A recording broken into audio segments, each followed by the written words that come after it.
When you get to a dominant position like mount, you want to be sure that you're able to control it. We didn't go all the way up the positional ladder to fall all the way back down. Plus, we talk a lot about cooking people in jiu-jitsu. The way that smaller people beat bigger people isn't just a snappy, flashy technique. A lot of times, it's getting those people tired. And so if somebody can't get you off of mount or can't get you off their back, eventually you're going to be able to find a way to submit them. There are some common themes that people are always going to try to do to get out of mount. They're going to try to bench press you off them. They're going to try to trap your arm. They're going to try to push your leg. We're going to show you the answers to each of those in this video. So Elias, can I have your head here and your feet here? Awesome. Let's do a little bit further down. Thank you. So first, there are a lot of different types of mount posture. Today I want us to be in mostly a low mount posture. The reason for that is I want us to focus on control. Sometimes we'll posture up to attack, but common theme, I want my knees wider than my feet kind of curl under his butt. The reason for this is, right now, if Elias bridges me, it's not going to be real easy for him to move me because I have a nice wide base. But if I try to pinch my knees together, whoa, right? Really problematic. So my knees go wide, my feet go narrow, curling under his butt. I would like for us now to have 2 hands and 2 knees ready to post.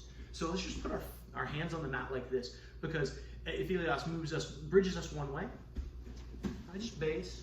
If he bridges us the other way, I just base. No problem. The human body is a table. It has 4 posts. And so the only way he's really going to be able to roll us successfully to one direction is if he traps one of our posts. And that's one of the things that they're going to try to do to you. So he can either trap your post technically or not, but however he does that, a lot of times your buddy is going to grab one of your arms. So go ahead and grab one of my arms, please. Awesome. So if I do nothing, he's taking away my post this way, Elias can just trap my foot and roll me, and I'm going to end up on the bottom. Bad for me, excellent job for him, right? So we need to free our post. But if he grabs me, and just kind of hold tight, please. If I try and get it out, I'll get it out eventually, right? But he might have already rolled me by then. So what we need to do when he tries to trap our post, my right shoulder is on top of his left shoulder. What I'm going to do is I'm going to take it perpendicular, or rather diagonally, to his far shoulder. And I'm going to base out with my hand. So now, even if he is able to keep control of my arm trying to roll me,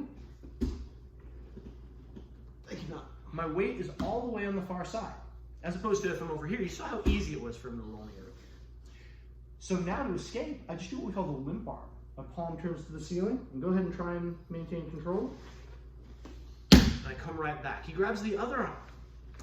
Base out, limp arm escape. You can make this into a really powerful partner drill where your guy on bottom traps your arm as if they're going for the Upa escape.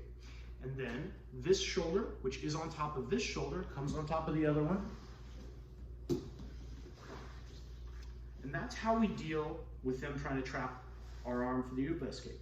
Now, of course, there are many other ways that a person can get out of mount, but these are some of the fundamental concepts. And the concept I'd like you to take away from that, in addition to the escape, is overcompensating the weight, right?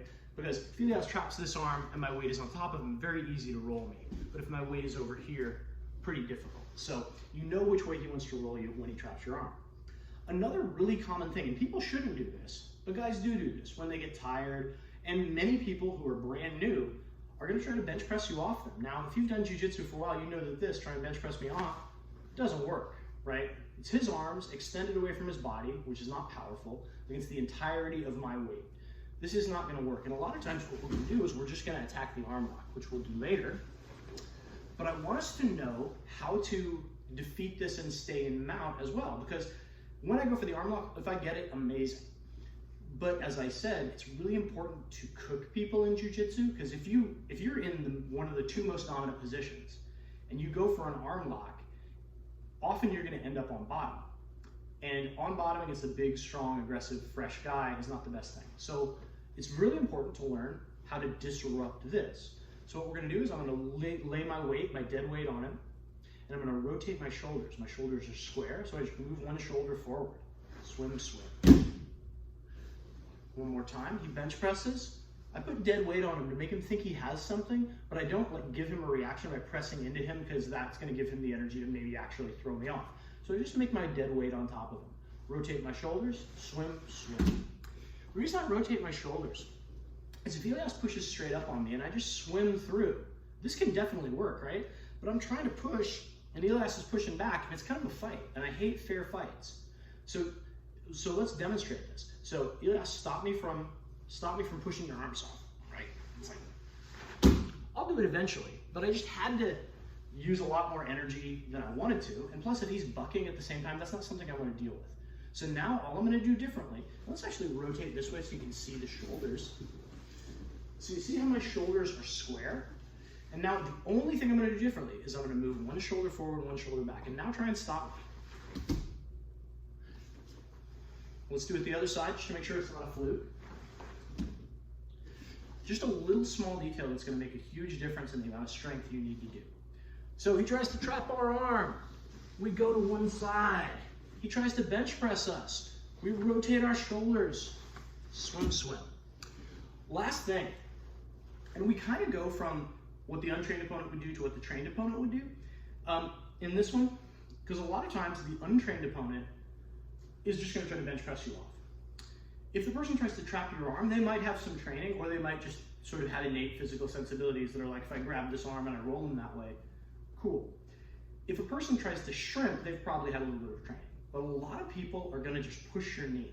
If they try to push your knee, what we're going to do is we're going to grab the wrist, lift up, walk our knee up. Post, lift, walk.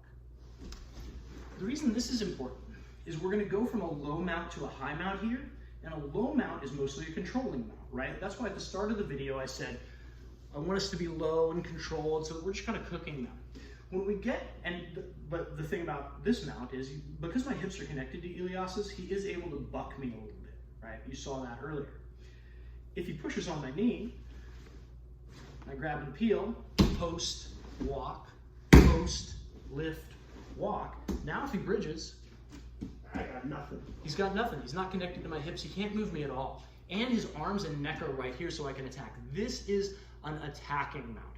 And the only way that Elias, so whereas before he could buck me all over, now he's going to have to do the electric worm wiggle, right, just to get back to 0. And this isn't even 0, it's like -10 because it's the mount. But the point being, we're going to take advantage whenever, again, space, creating space creates the opportunity to fill that space. And so if he creates space by pushing on my knee, I need to occupy that space. And that enables me to isolate his arm. So those are our main mount maintenance details. We have, of course, we could teach for an entire year on how to maintain the mount. But 3 of the most common things people are going to do, they're going to try to trap your arm, they're going to try to bench press you off them, they're going to try to push your knee, and those are the ways that you can respond and ensure that you stay in